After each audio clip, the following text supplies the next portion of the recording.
Hello, everybody. Welcome to Broadway.com's Live at 5, filmed right here in the historic Brill Building in the heart of Times Square. I am Ryan Gilbert, and it is January 14th. I feel like you did that for me. I'm Paul Wontorek. I did. Said Ryan Gilbert. And we are joined here in the studio by Caitlin Moynihan. Hello. It threw me off. You said Ryan Gilbert. Oh, you like the whole lead. Yeah. You don't like the whole, I'm sorry. It's Ryan Are we Lee rebranding? Gilbert. Yes. New I was year, just, new you? No, I'm sorry. I'm sorry if I let you all down out there. And we are joined today by an incredible guest. The best name in town. Absolutely. Come on. Mr. Kingsley Leggs is here with us. He is Audrey II.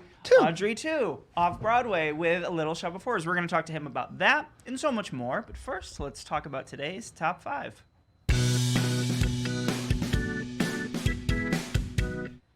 We got casting for this musical's North American premiere. Hey, you know Kelsey Grammer, I certainly do. a.k.a. Yes. Frasier. Yeah, absolutely. And also the star of what, Real Housewives of Beverly Hills? In Finding For a Neverland. little bit. Yeah. That's not maybe the most important credit. And he was on Broadway. We got a Tony nomination. He was fantastic in La Cage aux Folles. Yes, amazing. And I think he did Macbeth on Broadway, didn't he? That He's sounds- done Shakespeare. He's right. very Yes, diverse. he is, Now yes. he is doing some 1920s musical comedy. He is doing Sandy Wilson's The Boyfriend. So he's playing Lord Brockhurst. I'm not sure who that is, but he sounds very fancy. It does regal.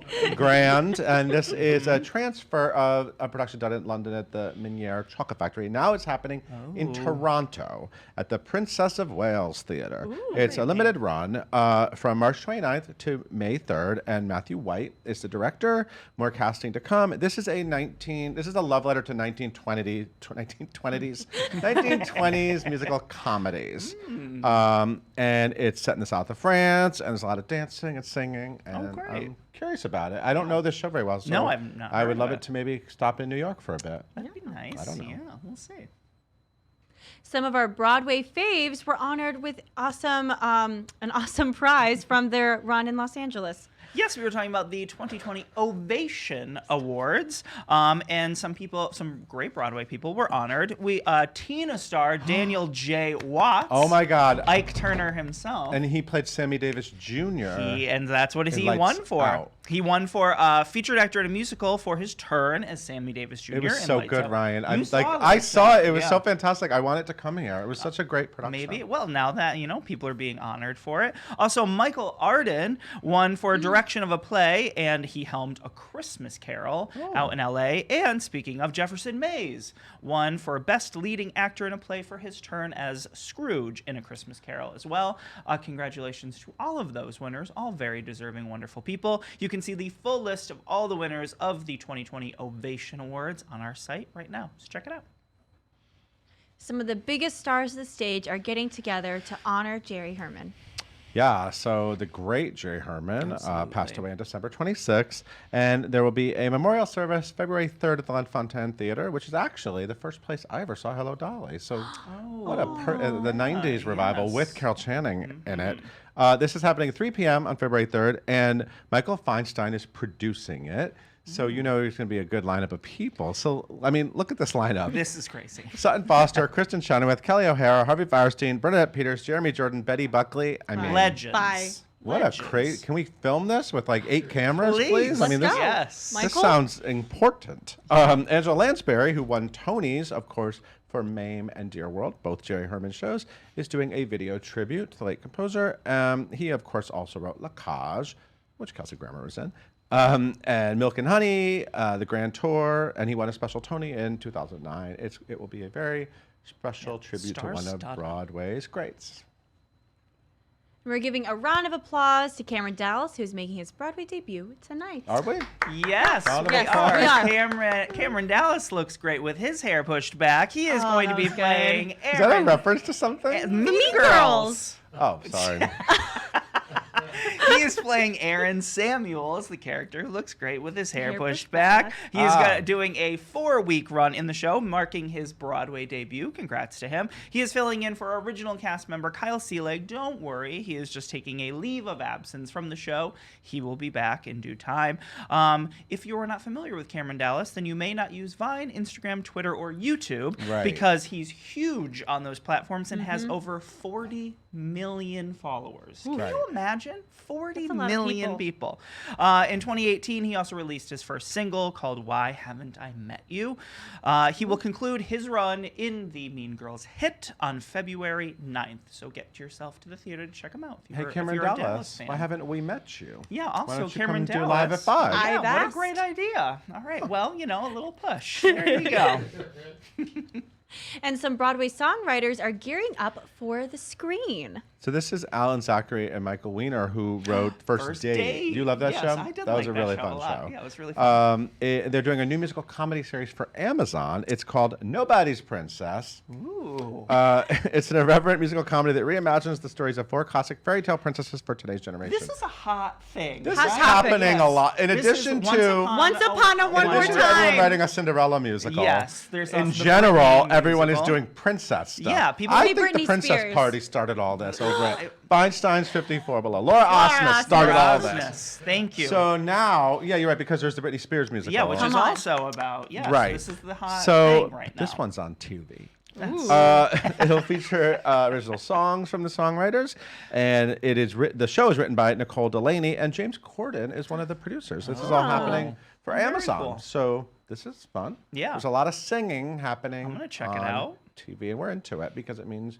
more work for Broadway actors. That's right. That's what we like to see. There are a couple of other things on the site right now that you should treat yourself to. We have a new clubbroadway.com from Les Mis tour star Patrick Dunn. He's singing Bring Him Home, which is just Drama. a drama ballad there.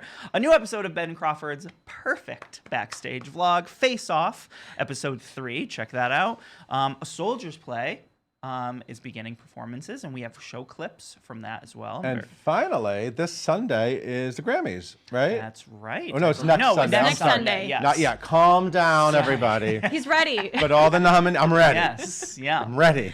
But all the nominees got together last night and celebrated. we got some photos. Because you know the great thing about that Grammy is that the lead vocalist. If you're the one singing it, Yeah, you they get get a the Grammy. Grammy. That's Absolutely. very nice. Yes, it's very cool. That's how So- Cynthia Erivo, who's about to go EGOT, got her. Come on. That's right. That's right. You said it here first. All right, Paul, thank you so much. Thank you. Enjoy the rest of your evening. Caitlin, would you please introduce today's guest? Gladly.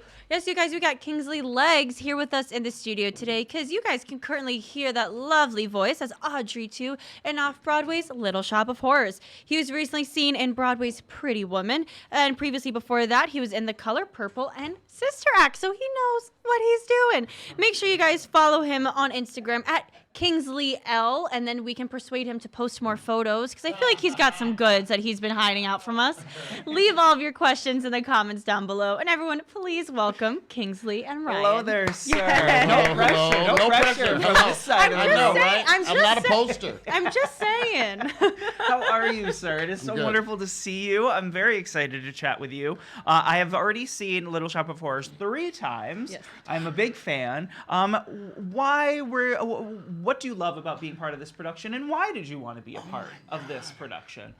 Well, first of all, I think the show is just brilliant. It's just one of those gems Yeah, of yeah. the American musical theater. Certainly and is. so I always wanted to be a part of it. I auditioned for a few productions early in my life and Okay. career that I did not get cast in. They were just preparation, Yeah, you know, that's that's how I look at it. It was all preparation for now because Yeah. I feel like I am with the best cast in the world to ever do this show with.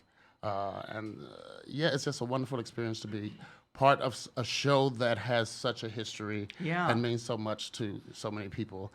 And we're making people happy. You certainly And are. that's Yeah, the really- audiences are yeah. eating it up. It's always packed Yeah. in there. Yeah. Yeah. What is the most fun part about playing Audrey II? Where do you get your kicks? Well, I love creating just with my voice, you know, of course, with the assistance of these brilliant puppeteers. Yeah. Oh, they are. They are. But, you know, as far as my input, to try to create this character and give him a life and an existence just through my voice. So Yeah.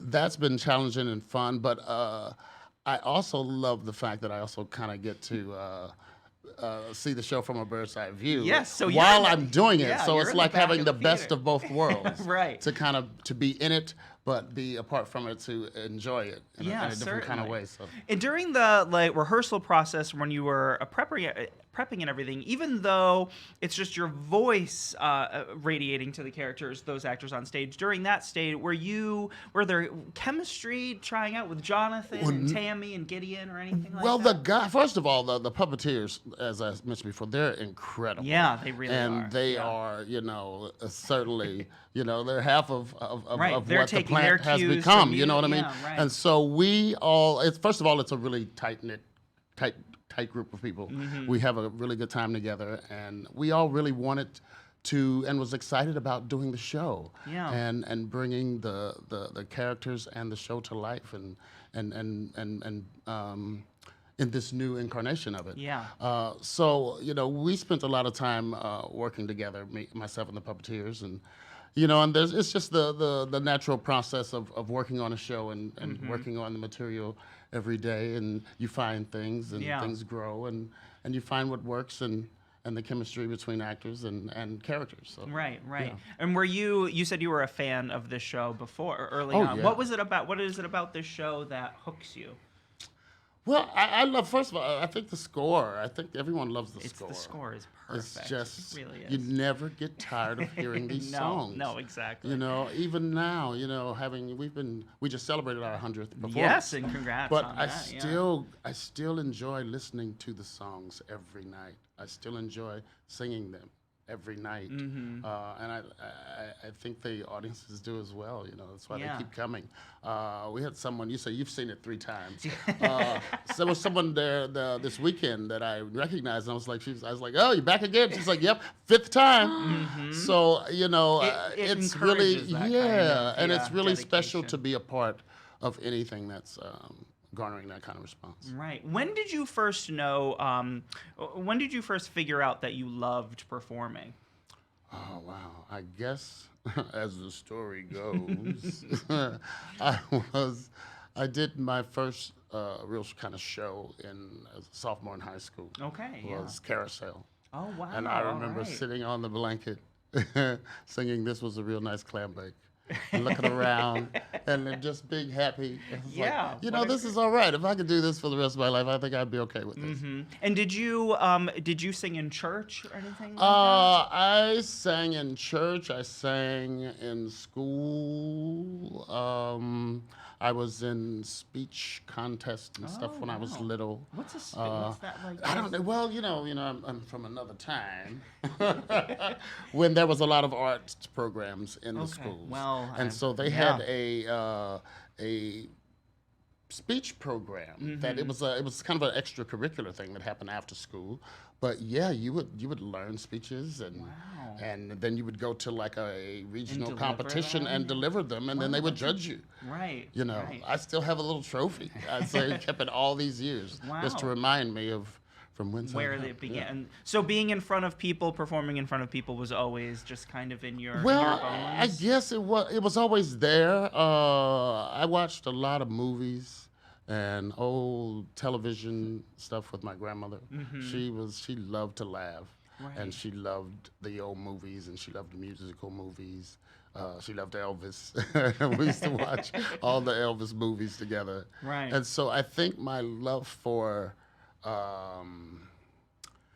that came from my relationship and my experience of watching those things with her. But then I found that I just really enjoyed it.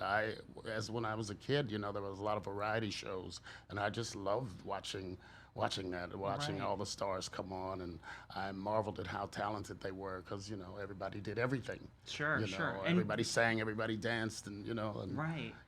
some of your favorite dramatic actors you would see, they would be in a MGM musical, Right. because that's the way it was back then. But so I have always loved that. And then I guess in high school was the first time I ever thought about or ever realized that, okay, well, this could be an option as a profession. Certainly. Yeah. And you went and you got training, right? Yeah, Is I went that- to school to study opera, actually. Right, I remember reading that you thought you were going to be like an opera Yeah, singer. that's So- what I really thought for a long time. And so how did it play out? What happened? Well, I graduated and I started working at a theater company. And I started doing plays and musicals, and it was a black theater company.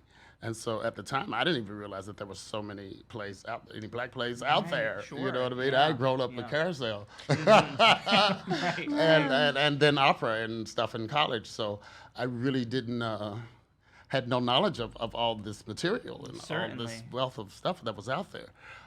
So when I started doing that, that kind of took my interest. I can imagine. And then, but even during that time, I had one last attempt. I was applied to go to a conservatory, Boston Conservatory, and I had to go to Chicago to audition, and it ended up being the worst day of the weather, Oh, no.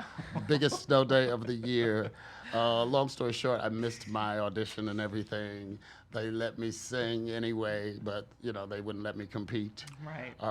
And I had walked through the snow. I wasn't dressed properly because I didn't.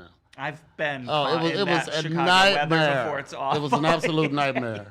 And so that was my last foray, any attempt into the operatic Yeah, world. these things happen for and a I was like, reason. okay, I guess that's not how it's going for me. Right.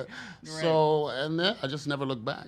Right. No, and I've heard you speaking of the stuff that you performed for Black Rep, right? yeah. And I've heard you talk about in interviews your love of August Wilson. What is it about August Wilson's work, his words, is so inspiring to you? Well, I guess because he's such a language person, and the way that he uses words and his dialogue Yeah. is musical. It And is, so that connects with me, the musicality of his words. And I mean, he's kind of our Shakespeare, so to speak. And his plays, he has depicted our lives and our culture in this country in a way that no one else has. Yeah. In absolute truth and pride and reverence in a way that no one else has. Yeah, you right, know. right. And the fact that his work and the way that he did it has been celebrated by everyone. Mm-hmm. You know, Absolutely. is Yeah. one I think speaks for itself. Certainly. Is there a dream August Wilson role production that you would like to do on Broadway? I just at this point, I haven't. Once you start doing musicals, you just kind of end up doing musicals, which is okay because Right. They're musicals, great, yeah. musicals are wonderful and they pay. Right. Yeah, absolutely. But so once that happened, I didn't do a lot of plays anymore. Mm-hmm. So most of my work doing plays is when I was young, in my 20s even. Right. Right. I did a play a few years ago at ART, and then a few years ago I did my first August Wilson play. Oh, really? All right. 7 guitars. Okay. And yeah. so I don't have a favorite. I love them all, and it's all still a completely new arena for me. So I would just be pleased to be a part of any of it. Right. And all the roles are great. So Yeah, certainly. I just want to be in the room. As someone who's been doing this for a while, how do you push yourself? How do you challenge yourself with the roles you take on and with the projects that you do? Well,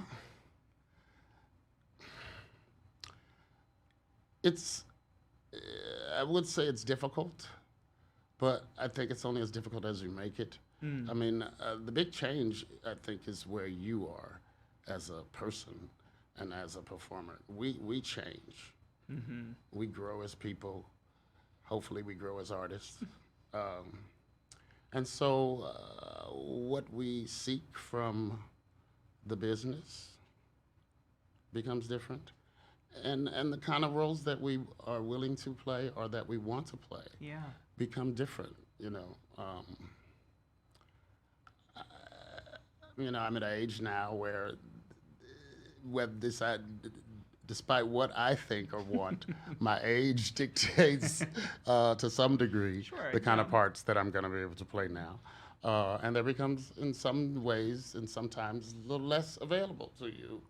But on another side of that, sometimes there's more. Right. So you just have to continue to reinvent yourself and figure out where you fit in it or where you want to fit in it. You know, I'm at a kind of precarious place right now because that's what I'm trying to figure out, where I want to fit in it now. Yeah. And what kind of things do I want to do?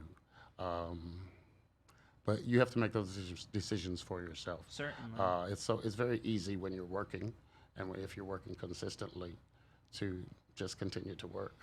Right. And you're not thinking about, you know, what you're working for or what you want from the business. But the sooner you figure that out, the better. And that's always the thing that I tell young performers and young people in the business, that the sooner you figure out what you want from this business, the better off you're going to be and the quicker you're going to get there. That's sage advice. Yeah. And before we open up to those people that are currently watching, just what do you see in this industry, in this business, on stage right now that inspires you, that leaves you hopeful about where it's all headed? The degree to which one can take control of their own destiny in a way that never existed before. Yeah. I came up to a time where if you didn't audition for a job, if you didn't get in the right room, if you didn't meet the right person, it just wasn't going to happen because that was the path. Sure. Now you can create your own path. Yeah. You don't need a record company to put a CD out. You don't need ultimately it's going to come down to money. Ultimately somebody's going to have to say yes. Right. Sure. But we do have a lot of control with with the internet and just with the way that the industry has embraced all of this new technology. That's right. Yeah, that's a good point. Because it's less work for them. Right. They still make the money, and they don't have to do all the work. It's like, hey, what you got? Great. It's ready to go. Cool. Good. Yeah, absolutely. So, and it's for us, for some of us who are older, we have to figure out how to embrace that. Because a lot of it's like, a lot of it's affronting. The new stuff. Yeah, you're like, right. Trying to find the happy balance. Yeah, you don't want people like, okay, boomer. I feel that energy a lot because I'm like, no, that's. I don't know why we're doing. It's like, but we have to keep evolving. Yeah. The world will leave you behind. That's certainly right. I'm still here. I'm still alive. Come on. So, better than ever. That's right. Still going. Absolutely. Yes. What would some of our viewers like to know from Mr. Leggs? Yes. So Alec wants to know, what was it like being able to reunite with Alan Menken? Because you guys did Sister Act together. Now you're doing this. I love Alan Menken. It was so great. That's why I couldn't believe that all these years I wanted to do this show, and then the first time I get to do it, and Alan Menken is in the room in the first day. Not only do I do it with this amazing cast, but the Alan Menken is in the room, it's like there's nothing better. It's like, it's amazing. I love singing his songs, and I love always being in a room where he's in it. It's always good. Come on. All right. So, no. Okay. Elise wants to know, did you have anything specific that inspired your Audrey II voice? How did you come to find that? Well, I must say, because I've wanted to do it for a long time, I have been really prepared. I had this thing cocked and loaded, ready to go. I was like, somebody just give me a shot. So there's that. But, I have a year-old puppy. And so what's the puppy's his name is Obi. Obi. And he is quite a character. So I must say that there's a lot of Obi in Audrey II. Fascinating. Yeah. That mischievousness, right? Yes. I think we have time for another. Yeah, let's do one more question. And Elliot wants to know, what do you do backstage during the show? Oh my God! I really don't have a backstage, but I'm giving away the secret. No, we have plant. so much fun backstage during the show. Yeah. It is such a great group, and we laugh and laugh and laugh, and it makes coming to work just a wonderful thing. Right. And you're doing it in the way honoring Howard Ashman's wishes of having it Yeah. just be small and intimate. And Yes, and true to the original intentions. certainly. But yeah. because of we're doing it in a different time, and the cast is so brilliant, it feels like a new piece. It does. It And does, yeah. you know, I was saying the other day, like, you know, both Christian Who Bale, is who a is amazing. Oh, Well, he's So just a good. comedic genius. Yes. And Tammy Blanchard. Who breaks your heart. Oh my yeah. God. Those two, you know, you think you know these roles, but you don't. Yeah. But I think they had a really daunting task because we're in a different kind of time period now. Yeah. That maybe those roles wouldn't play the same Right. in the Me Too era and in Sure, the yeah. social world that we're living in today. And I think it is a credit to their talent and their genius that they redefined them Certainly and do. recreated them for this time period and gave them just the proper doses of humanity Yeah. that allows us to experience the way that we know the character, Yeah. Yeah. but yet see them in a more human way. Well put. And well put. Beautiful. And same to you, sir. You are doing a signature take on Audrey II, Oh, and thank it is you. absolutely incredible. Thank you so much. You're very I welcome. appreciate it. Make sure you go treat yourselves to Little Shop of Horrors playing off Broadway at the West Side Theater. It's absolutely incredible. Go check it out for yourself. Thank you so much, sir. It is such a pleasure and such an honor chatting with you. Thank you so much My for coming pleasure. by. Caitlin, would you please take us out? Gladly. Yes, thank you guys so much for tuning in today. We are live at 5 every single weekday here on Facebook, and you can listen to us where you get your podcasts by searching for hashtag live at 5 and hitting that subscribe button. Be sure to tune in tomorrow to talk to Jordan Barber of The Inheritance.